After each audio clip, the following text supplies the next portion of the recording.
What is going on, Jets fans? Got a report here from two different members of the Jets beat on two different Jets pending free agents and the likelihood that they stay with the team and or their prospective market. If you appreciate all that, a thumbs up is a free and easy way to show it. So first things first, we have Quincy Williams, linebacker for the Jets, who is a free agent.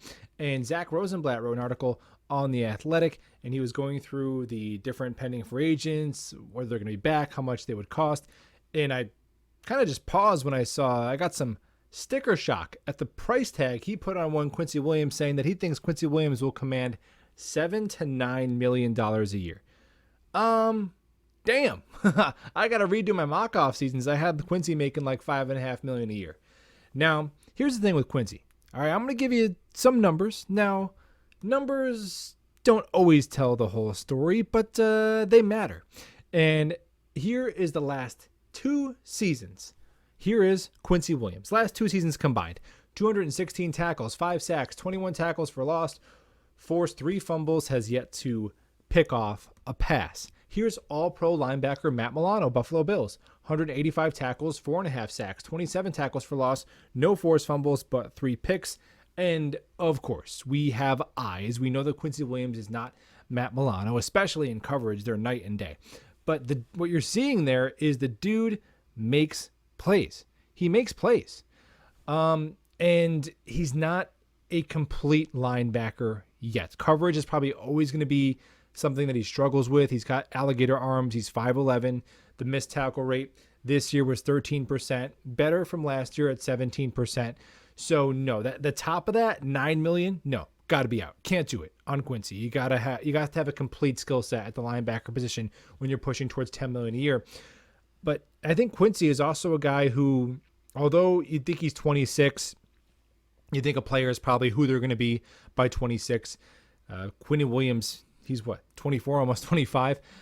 But with Quincy, I think he's still young in terms of his football age. He went to a really small school, and then he comes into the league, and he's with the Jacksonville Jaguars. Dumpster fire. Urban Meyer comes to the Jets. It's a different scheme he's learning, and he did get a lot better from last year to this year. So if he has one more jump, one more gear in his game, and he can improve, in all areas by 15%, by 20% next year, I think he could be a really damn good football player for this team. And on the lower end of that, $6 million, $7 million, okay, but 8, 9 million or more than that. I just don't see it for Quincy, but I hope he's back. I like him a lot. Now, moving on to another guy. This is from Connor Rogers, and he noted that center Connor McGovern, in his exit interviews, there was no talk of an extension, and he doesn't believe he is quote-unquote long for Florham Park. Connor Hughes also cited that per overthecap.com, Connor McGovern's projected value on the free agent market will be $12 million a year.